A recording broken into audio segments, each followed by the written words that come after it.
আসসালামু আলাইকুম ওয়া রাহমাতুল্লাহি ওয়া বারাকাতুহু। আলহামদুলিল্লাহি রাব্বিল আলামিন ওয়াস সালাতু ওয়াস সালামু আলা রাসূলিহিল কারীম ওয়া খাতামান নাবিয়্যিন নবিয়িনা মুহাম্মদ ওয়া আলা আলিহি ওয়া সাহবিহি আজমাইন। সুপ্রিয় দর্শক, পৃথিবীর যে প্রান্ত থেকে আপনারা এই মুহূর্তে টেন বাংলা টিভি স্ক্রিনের সামনে আছেন, সকলকে স্বাগত জানাচ্ছি কনকা ফ্রিজ প্রেজেন্স ইসলামী সাওয়াল পাওয়ার্ড বাই গ্রিয়াসি।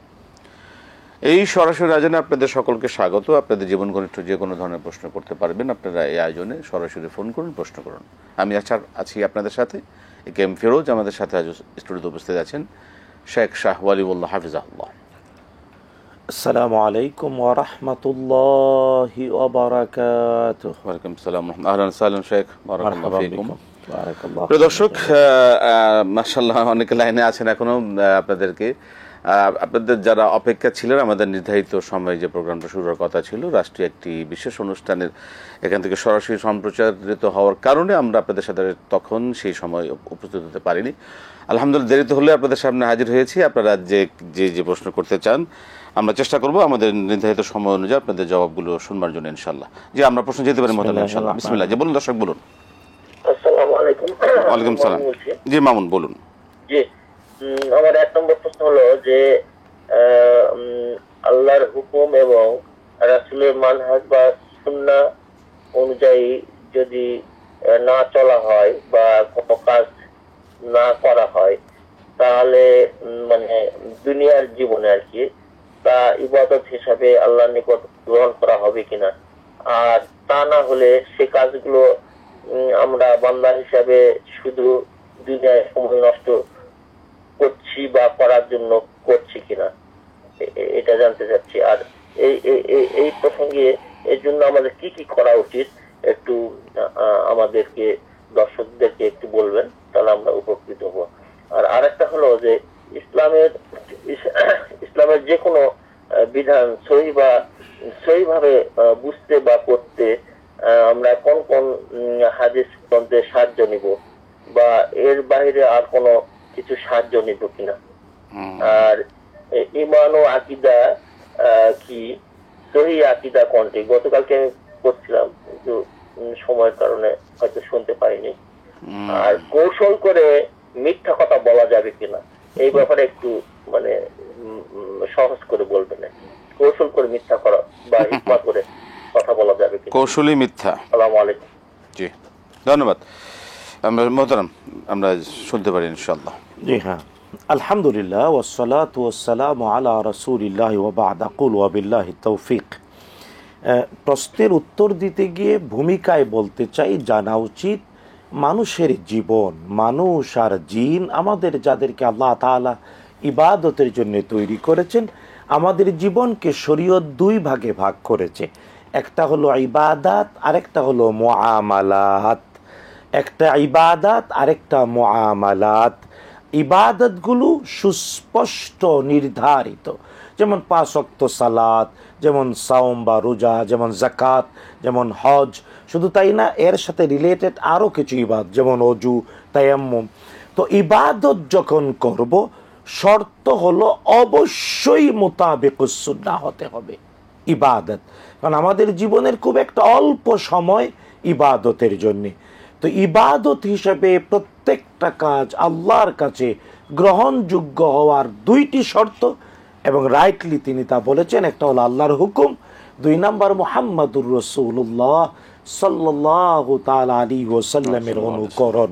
কিন্তু হ্যাঁ, মুআমালাত যা, তা রাসূলুল্লাহ সাল্লাল্লাহু আলাইহি ওয়াসাল্লামের অনুকরণ না করলেও হবে, কেবল শরিয়ার অনুকূলে থাকতে হবে। যেমন আমাদের ব্যবসা বাণিজ্য, রাষ্ট্র পরিচালনা, যা সরকার পরিচালনা, আমাদের ব্যাংক, বিমা, যা যদি এই সবগুলোর ব্যাপারে সুন্নায় প্রমাণ রয়েছে, কিন্তু হ্যাঁ একেবারে অ্যাকুরেট ফ্রেমে মিলতে হবে না।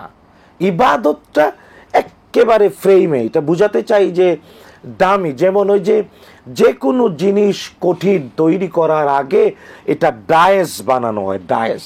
জি, আমরা ডাইস, তো ডাইস অনুযায়ী জিনিসটা তৈরি করা হয়। মোবাইল ফোন বানাবে, লক্ষ লক্ষ মোবাইল ফোনে কি ধরনের, সুতরাং ওই ডাইসটা অনুযায়ী হয়। তো ইবাদতটা সুন্নাহর ডাইসের ভিতরে হতে হবে। মুআমালাত ফ্রি, কিন্তু যদিও মুআমালাতের ব্যাপারে শরিয়ার মধ্যে থাকতে হবে। আমরা এই বিষয়ে আরো শুনবো ইনশাআল্লাহ। এর মধ্যে আমাদের একটা বিরতি নিতে হচ্ছে, ফিরে এসে ইনশাআল্লাহ এই বিষয়ে আমরা আরো শুনবো ইনশাআল্লাহ। প্রিয় দর্শক, আপনারা দেখছেন কনকাফিজ প্রেজেন্স ইসলামী সাওজা পাওয়ার্ড বাই গ্রিএসি। সময় হলে বিরতি নেবা, ফিরছি বিরতির পর আবার ইনশাআল্লাহ আপনাদের সাথে সরাসরি আয়োজনে। আসসালামু আলাইকুম রহমতুল্লাহি ওয়া বারাকাতুহু। প্রিয় দর্শক, ফিরে এলাম বিরতির পর কনকাফিজ প্রেজেন্স ইসলামী সাওজা পাওয়ার্ড বাই গ্রিএসি সরাসরি আয়োজন। আমরা বিরতির আগে যে প্রশ্নটা শুনলাম, গতকাল করেছিলেন আমাদের এই মামুন সাহেব, ঈমান আকীদা, এই বিষয়ে আসলে এর ব্যাখ্যাটা একটু জানতে চাচ্ছি। না, ব্যাপারটা হলো যে হ্যাঁ, ঈমান 6টি জিনিসের উপরে যথার্থ বিশ্বাস জ্ঞান সমেত, এর নাম হলো ঈমান। আল্লাহ তাআলার প্রতি, ফেরেশতাদের প্রতি, কিতাব সমূহের প্রতি, আখিরাতের প্রতি, নবীগণের প্রতি এবং পুনরুত্থানের প্রতি। মানে আমি 6টা বললাম কি না, ওয়াল বাস না, আখিরাত হলে 1 নাম্বার আল্লাহ তাআলার প্রতি, 2 নাম্বার ফেরেশতাদের প্রতি, 3 নাম্বার কিতাব সমূহের প্রতি, 4 নাম্বার নবীগণের প্রতি, 5ম তাকদীরের প্রতি, আর 6ঠ হলো আখিরাতের প্রতি। এই 6টা জিনিস যথার্থ জ্ঞান সমেত ঈমান আনতেই হবে। এটি ঈমানের 6টি শাখা, 6টি বিষয়। হ্যাঁ, এই 6টি বিষয়ে সুন্নাহ দ্বারা প্রমাণিত বিষয় ধারণ করার নাম হলো আকীদা। যদিও আকদ মানে হলো গিট্ট এবং অবিচ্ছিন্ন হওয়ার যে বাস্তবতা, মানে একসাথে মিলে যাওয়া, অঙ্গীকারাবদ্ধ হওয়া। তো এই জন্যে ঈমান এবং আকীদা একই বিষয় বটে। বুঝানোর জন্যে ঈমানের বিষয়গুলোকে ব্যাখ্যা করে করে বলা হয় আকীদা। যদিও ঈমান অনেক প্রাচীন শব্দ, আর আকীদা শব্দটা পরবর্তীতে সোনালী যুগের পরে আমাদের মাঝে বিস্তৃতি লাভ করেছে, যেহেতু ঈমানের ভিতরে শিরক কুফরি ঢুকে যাচ্ছে। এর থেকে পরিচ্ছন্ন করার জন্য আকীদা শব্দটি ব্যাপকভাবে ব্যবহার করা হয়। পরবর্তী প্রশ্ন, আমরা একটা প্রশ্ন নেব। জি দর্শক বলুন। আসসালামু আলাইকুম। ওয়ালাইকুম আসসালাম, বলুন। রাহমাতুল্লাহি ওয়া বারাকাতুহু। জি, আমার প্রশ্ন হচ্ছে যে আমাদের নিজেদের আত্মীয়স্বজন অনেক সময় আমাদেরকে ভালোবাসেন, কিন্তু আমাদের কিছু ভালো কিছু দেখেও আবার অনেক সময় হিংসাও করেন। হ্যাঁ, যার পরিপ্রেক্ষিতে আমরা অনেক ক্ষতিগ্রস্ত হয়ে যায়। তো এটা থেকে বাঁচার উপায় কি? আর আরেকটা, হারানো চাকরি ফিরে পাওয়ার জন্য কি আমল করতে পারি আমরা আর কি? আর আরেকটা প্রশ্ন হলো যে আমরা রাত্রেবেলা অনেক সময় তাহাজ্জুদ নামাজ পড়ার পরে অনেক সময় থাকে, তো সেই মুহূর্তে আমরা আবার কি তাহাজ্জুদের 4 রাকাত পড়ছি, আবার কি পরে আবার করতে পারবো যেহেতু বেঁচে পড়া হয়ে গেছে, নাকি অন্য কোনো আমল করতে হবে? এটাই আমার প্রশ্ন ছিল আজকে। দোয়া রাখবেন আমার জন্য। ধন্যবাদ। ওয়ালাইকুম আসসালাম। মোহতারাম, আমাদের আবারও সময় হলো একটা বিরতি নেবার, ফিরে এসে ইনশাআল্লাহ সকল বিষয় জানবো। প্রিয় দর্শক, আপনারা দেখছেন কনকাফিজ প্রেজেন্স ইসলামী সাওজা পাওয়ার্ড বাই গ্রিএসি। সময় হলো বিরতি নেবার, ফিরছি বিরতির পর আবার ইনশাআল্লাহ আপনাদের সাথেই সরাসরি আয়োজনে। আসসালামু আলাইকুম রহমতুল্লাহি ওয়া বারাকাতুহু। প্রিয় দর্শক, ফিরে এলাম বিরতির পর কনকাফিজ প্রেজেন্স ইসলামী সাওজা পাওয়ার্ড বাই গ্রিএসি সরাসরি আয়োজন। আমরা প্রশ্ন শুনেছিলাম মামুন সাহেবের, ইসলামের বিধান বিধিবিধান জানার জন্য কোন ধরনের গ্রন্থের সহযোগিতা নিতে পারেন? না, উনি একেবারে সরাসরি হাদিসের গ্রন্থের কথা বলেছেন, এবং এই ক্ষেত্রে মানে প্রত্যেক ব্যক্তি তার বুঝার লেভেল, আন্ডারস্ট্যান্ডিং এর লেভেল অনুযায়ী হাদিসের কিতাব পড়া উচিত। কেউ বা বুখারী থেকে, কেউ বা মুসলিম থেকে, কেউ বা সিয়াসিত্তা থেকে, কেউ বা এর বাহিরেও আরও হাদিসের যে মুয়াত্তা, ইমাম মালিক, মুয়াত্তা আহমদ, এগুলা থেকে নিতে পারে। কিন্তু হ্যাঁ, ইন জেনারেলি আমরা বলি, কেউ যদি জীবনযাপনের বাস্তব বিধিবিধান সরাসরি হাদিস থেকে বুঝতে চান, দেখতে চান, তাহলে ন্যূনতম 2টি কিতাব তিনি পড়বেন। একটা রিয়াদুস সালেহিন, ইমাম আন-নাওয়ীর সংকলন, আরেকটা হলো বুলুগুল মারাম। বুলুগুল মারাম বাংলা অনুবাদ পাওয়া যায়, যেন তেন অনুবাদ কিনবেন না, আমানতদার প্রতিষ্ঠান থেকে বের করা বুলুগুল মারাম আর রিয়াদুস সালেহিন, এই 2টি হাদিসের কিতাব পড়লে জীবনের সাথে মিলিয়ে হাদিসের সমন্বয় খুঁজে পাওয়া যাবে ইন জেনারেলি। আল্লাহ বুঝার তৌফিক দিন। কৌশলগতভাবে মিথ্যা বলা যাবে? মিথ্যাই কৌশল করে বলাটা, এটাও আরেকটা দুষ্টামি এই জেনারেলি করা উচিত না। রাসূলুল্লাহ সাল্লাল্লাহু তাআলা আলাইহি ওয়াসাল্লাম কেবল 3 জায়গার ব্যাপারে অনুমোদন করেছেন। এটা হলো যুদ্ধের মাঠে, যুদ্ধে যখন যুদ্ধ, আল হারবু খেদা, যুদ্ধ মানেই ধোঁকা, এই জন্য যুদ্ধ। আর এই যুদ্ধ কৌশলগত, যুদ্ধে কৌশল অবলম্বন করতে পারে। 2 নাম্বার, যদি ইসলাহ বাইনান নাস মানে দুই পক্ষের মধ্যে সমাধান করার জন্যে যদি কৌশল অবলম্বন করে, নবীজি সাল্লাল্লাহু আলাইহি ওয়াসাল্লাম হতে পারে। আর 3 নাম্বার, সংসারে স্ত্রী আর স্বামীর দাম্পত্য সম্পর্ক অটুট রাখার জন্য কৌশল করতে পারে, এর বাইরে কৌশলও করা উচিত নয়। আল্লাহু আ'লাম। আমরা একটা প্রশ্ন নেব, দর্শক বলুন। আসসালামু আলাইকুম। আসসালামু আলাইকুম। জি, ওয়ালাইকুম আসসালাম। জি বলুন।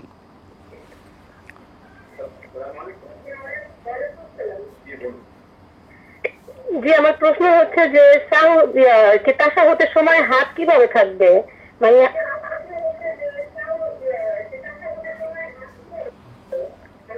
হাত আর রুকুর সময় নজর কোথায় থাকবে, দৃষ্টি কোথায় থাকবে মহিলাদের?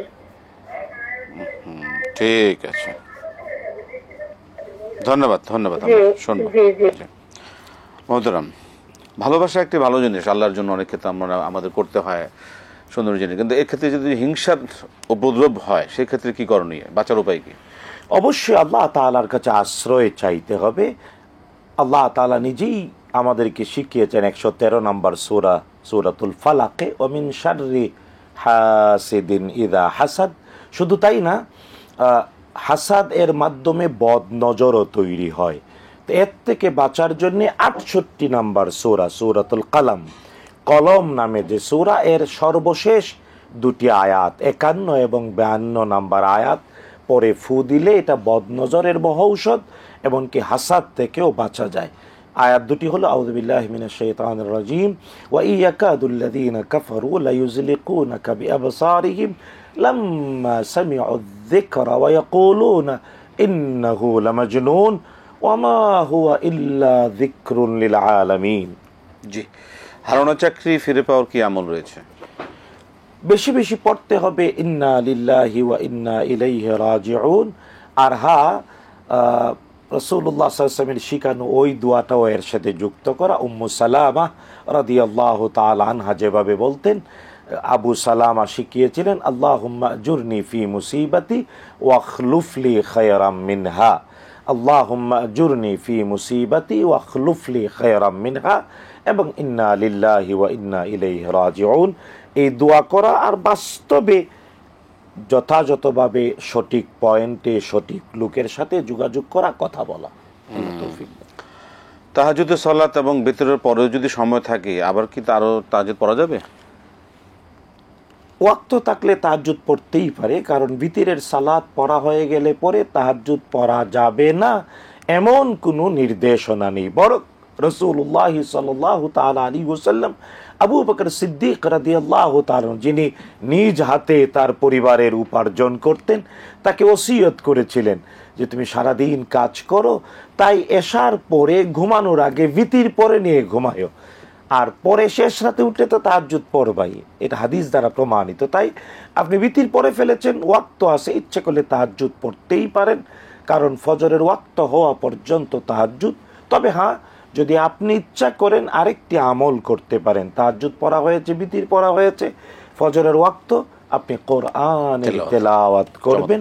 মুহাম্মাদুর রাসূলুল্লাহ সাল্লাল্লাহু তাআলা আলাইহি ওয়াসাল্লাম ফজরের ওয়াক্ত হলে পরে রাসূলুল্লাহ তাহাজ্জুদ পড়েছেন, তারপরে ফজরের ওয়াক্ত মাঝখানে মিনিমাম 50 আয়াত তেলাওয়াত করতেন। আলহামদুলিল্লাহ, আমাদের সময় আর মাত্র 1 মিনিট পাবো আমরা, তারও কম। তাশাহুদের 2টি জবাব শুনতে হবে। তাশাহুদে হাতের অবস্থান কোথায় থাকবে? তাহাজ্জুদে হাতের অবস্থান 2 হাত 2 হাঁটুর উপরে থাকবে, তবে ডান হাতের 3 আঙ্গুল বন্ধ করে এই বুড়ি আঙ্গুল দিয়ে 3 আঙ্গুলকে চেপে এই শাহাদত আঙ্গুলটা ফ্রি থাকবে, যাতে যতবার আশহাদু অথবা আল্লাহুম্মা বলবে ততবার যাতে নাড়াতে পারে, আর এই আঙ্গুলের দিকেই দৃষ্টি থাকবে। শুরু থেকে শেষ পর্যন্ত রাসূলুল্লাহ সাল্লাল্লাহু আলাইহি ওয়াসাল্লাম বলেছেন, এইভাবে যে আঙ্গুল নাড়াবে আল্লাহুম্মা বললে বা আশহাদু বললে, এটা আসাদ্দু আলা শাইতান, শয়তানের কাছে লোহা দিয়ে পিটানোর চেয়েও কঠিন। সুতরাং এইভাবে এটা সুন্নাহ। আমাদের শেষ প্রশ্ন, আর রুকুতে শেষ মানে নজর, পায়ের মহিলাদের নজর, দুই পায়ের বুড়ি আঙ্গুলের দিকে নজর থাকবে। কেউ কেউ বলেছেন সেজদার জায়গার দিকে, কিন্তু পায়ের আঙ্গুলের দিকে স্বাভাবিক থাকলে মাথাটা সোজা থাকে এবং কষ্ট কম হয় সামনে দিকে তেমন ক্ষেত্রে। আমাদের একদম সময় শেষ, আপনাকে অসংখ্য ধন্যবাদ, জাযাকাল্লাহু খাইরান। বারাকাল্লাহু ফিক। প্রিয় দর্শক, শুনছিলাম আপনাদের মূল্যবান প্রশ্নের আলোকে আমাদের জীবন ঘনিষ্ঠ প্রশ্নের জবাবগুলো কোরআন সুন্নাহর আলোকে। এভাবে আমরা জানবো, মানবো। আল্লাহ পাক আমাদের কবুল করুন, যা জানছি তার জন্য আমরা আমাদের জীবনে বাস্তবায়ন করতে পারি, আল্লাহ তা পালন করা সহজ করে দেন। শেষ করছি, আজকে বিদায় নিচ্ছি। আসসালামু আলাইকুম ওয়া রাহমাতুল্লাহি ওয়া বারাকাতুহু।